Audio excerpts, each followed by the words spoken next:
I painted this piece about 7 years ago, and we've been using it in our living room, and it's gotten a little beat up, and it's kind of boring. So I think it's time for a refresh.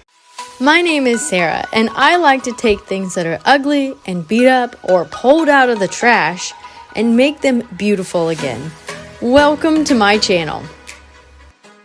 I believe I used some type of furniture paint from Lowe's, and all in all, it's held up pretty good for the wear and tear it's gotten. It shows a lot of scuff marks and things that won't clean up, and it just things that are very visible with white paint.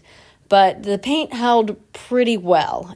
This piece was painted brown, and this is one of the first pieces I had refinished, so I just painted it all white and made it perky and happier. As I looked the piece over, it was like, oh, I was really sloppy painting the drawers. So I've got some cleanup to do on the sides there. The drawer front is coming off, and that will need re-glued, but that thankfully is a simple fix. The drawer glide is sturdy. Usually I clean everything and take handles off before I really start doing anything, but I'm going to use my carbide scraper and scrape the paint off of the handle while it is still attached to the piece, because I don't have something to easily clamp this handle to hold it still for me to scrape it. So this is, to me, the best place to keep it while I scrape the paint off, and then I can go into sanding and get the rest of the paint off. The handle was just held on to the drawer with two screws from the back side, and so once undoing the screws and using my rubber mallet, it was easy to knock the handle off. And I just sanded that down with my typical process of sandpaper, 120, 180, 220 sandpaper, and I also used a pick to pick a lot of the paint out of the little cracks of that to get it as good as I could. Moving on to the feet now, again, I left them attached, mostly because they did not come off easily at all. So I am, again, scraping them with my carbide scraper and then coming in and doing the same sanding process. I will sand first with 120 grit sandpaper to get the majority of the paint off that didn't come off with the scraper, and then incrementally work down to then the 150 and then 180 and then 220 grit sandpaper to get them nice and smooth and ready for staining. I want to stain the legs and the handle. The rest I'm going to paint, because if I remember correctly, I don't think this is worth stripping everything down to get to bare wood. Granted, it was painted, like I said, so I don't really know.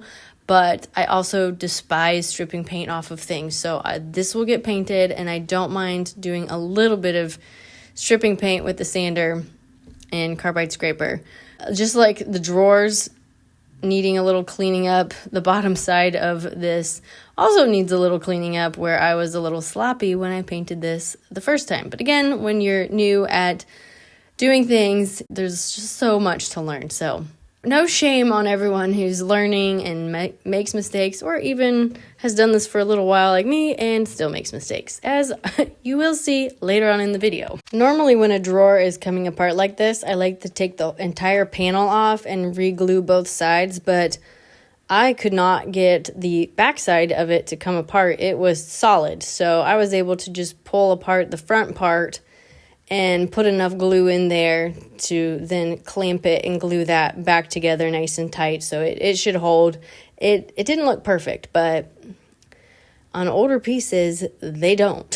So that's fine. That'll dry and it'll hold, so it'll be fine. So now we need to do some hole patching and things. I think I did not film it, but I would have cleaned this piece, and then it looks like I've already scuff sanded, getting the loose pieces of paint off of this, because it was scratching and chipping in some areas. But this corner block came off in the back. It was just there to stop the drawer from going too far in, and I can't get a clamp back there, so all I do is take this painter's tape when I have something I can't clamp and let that do the clamping for me. Obviously that's not as strong as an actual clamp, but it's fine.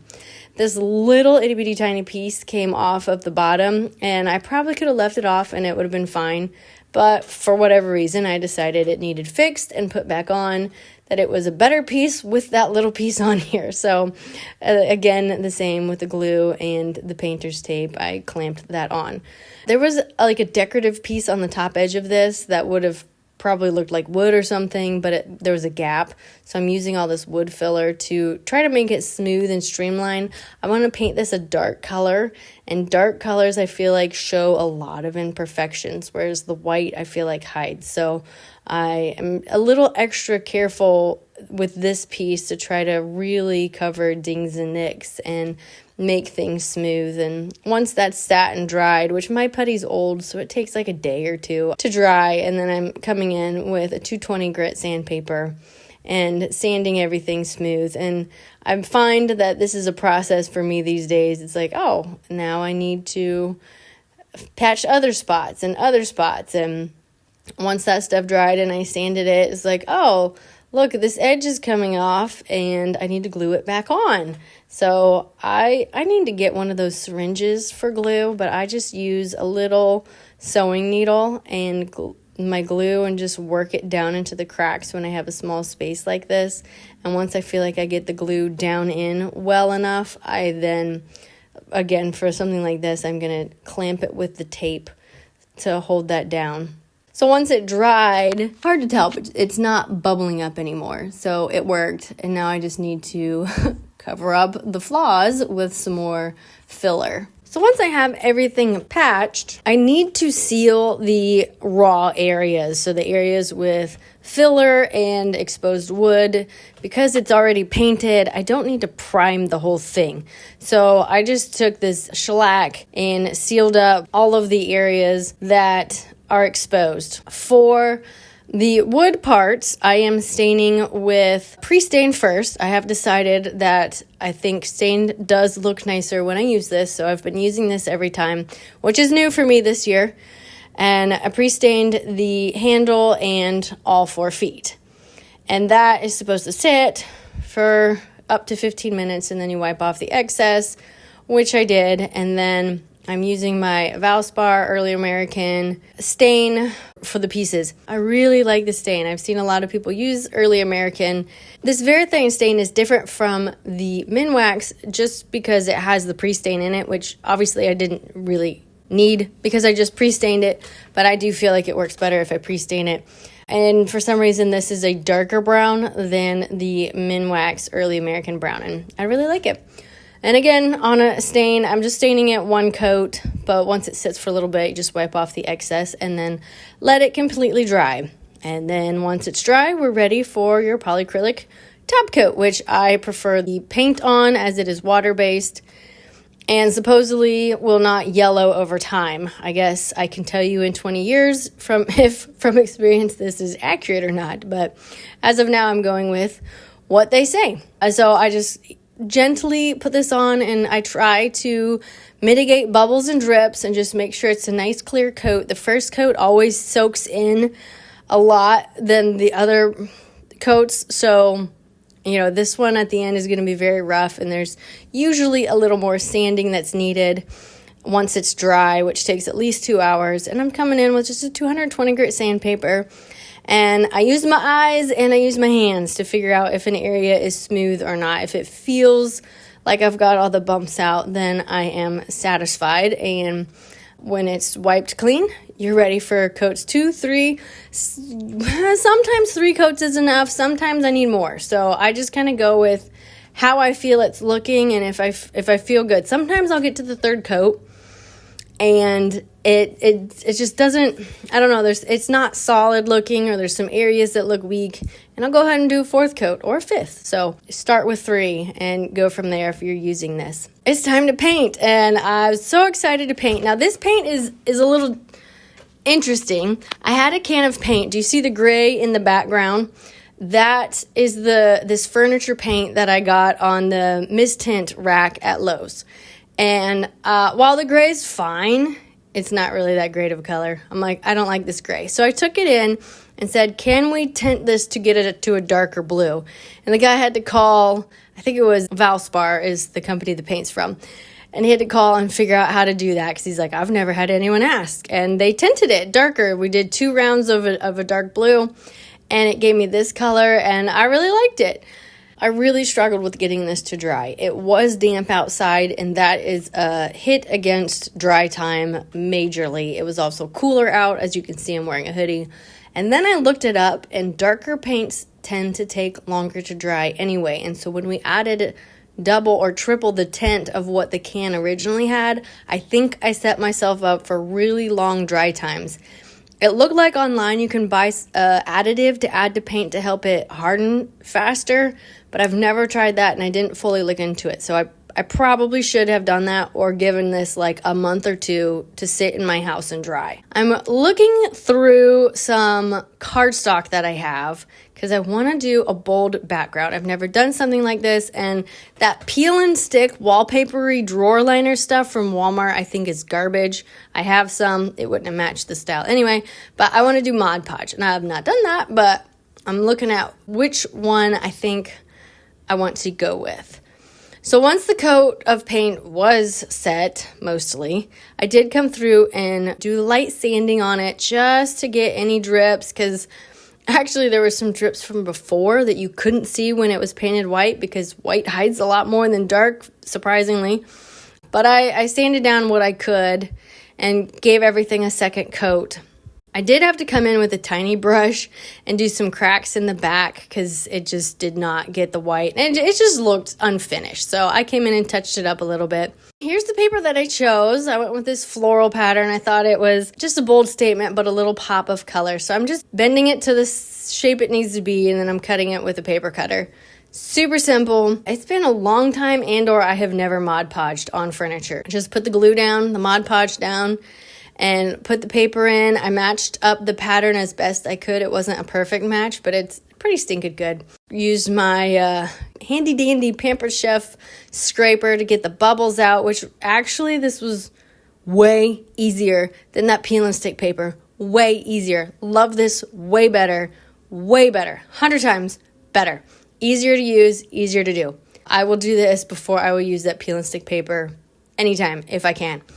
After putting a layer of Mod Podge on top to give it kind of a top coat. The bottle says to do like 3 layers. I was like, nothing's going to be sitting on it.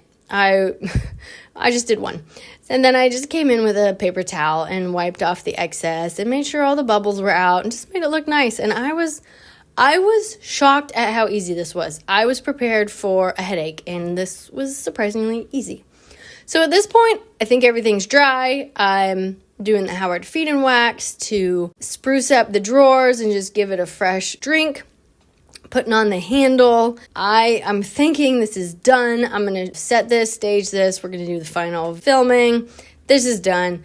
It's taken a long time to get here. Yes. But when I put the drawer in, it wouldn't close. And that was it's such a bummer. When you're watching this video, it goes so fast, and they're like, oh yeah, just one more thing. But it's so disappointing when you've worked for days and weeks and waiting for something to dry, and you want it to be done, and it's not. It's so disappointing. After looking the piece over, it looked like legit the top part on the left side was lower than the other side. So I got my file out to see if I could just file away some of this and make it an easy fix. But I laugh at myself because I did this before and it was not the problem. So the problem for this one was different than what I did before. But anyway, I filed for a little while and tried to put the drawer in, which the drawer was really hard to get in.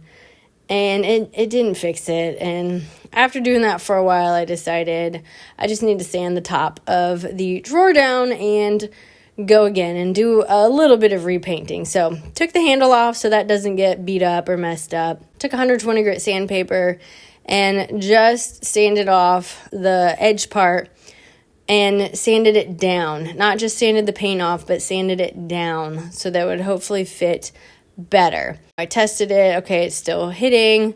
So I went in and sanded the top part down. After I was done sanding, the whole piece is done. So I'm trying to not beat anything up, no scratches. And when I set the sander down, I hit the foot and it scuffed it. And I was like, no.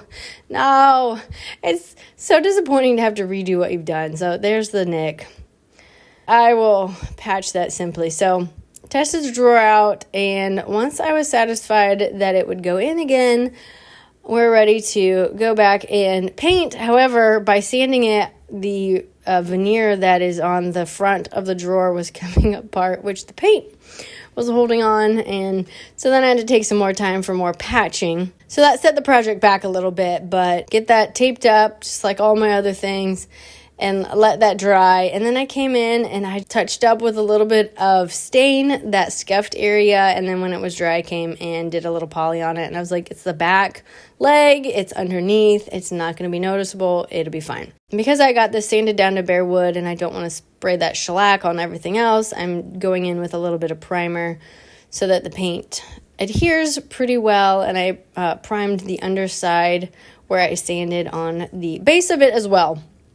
And once that was dry, I came in and did a coat of paint on the underside, and then I did a second coat where I sanded, but third coat all over the whole drawer front, and went ahead and came in with a tiny brush and painted all of that white blue. If you leave a detail like that undone, it looks like you didn't take time to care to do a good job in flipping a piece. I'm probably keeping this. I'll explain why at the end, which is a little bit of a disappointment and a mistake. Still, doing things right is good. So once all of that was dry, I felt like the paint was not hardening. It felt like it was tacky. I would test in small hidden areas and I felt like it would scratch easily. I was like, this is no good. You cannot have an end table that if you ran your finger across it, it's going to scratch. So I decided to put a little poly on top of it to see if that would help harden it up, which I think it did. But I'll tell you what I did wrong in a little bit. Once all that was dry, I went to put the drawer in and it still wouldn't fit. And I decided, you know what? I should have done this from the first get-go.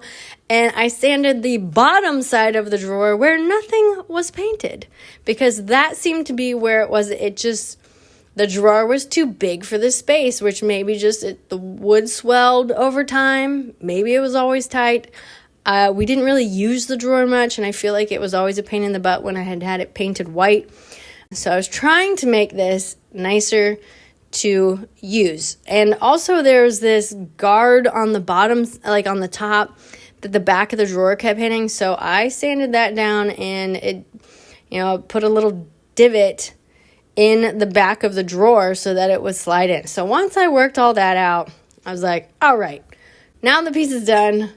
We can move on. Well, I get this inside to stage and I notice the top coat crackled, which tells me that the paint underneath was not completely dry, which it probably wasn't because it was tacky, and now I have a faulty top coat. And this is why I don't think I can sell the piece, which I wanted to, unless I want to redo the top coat. So at this point, there could be too many layers and it won't dry. But I'm going to take my chances and let this sit for maybe a month and come back and see if I can't lightly sand some of this crackle and put a new top coat on and salvage this. I'll try to come back to this in another video and let you guys know how it turns out. But until then, let's see where we started, back with this white piece that was a little plain. And we'll go into the final reveal. Thank you so much for watching. I hope you've learned along the way with me and that I will see you in future videos. So until next time.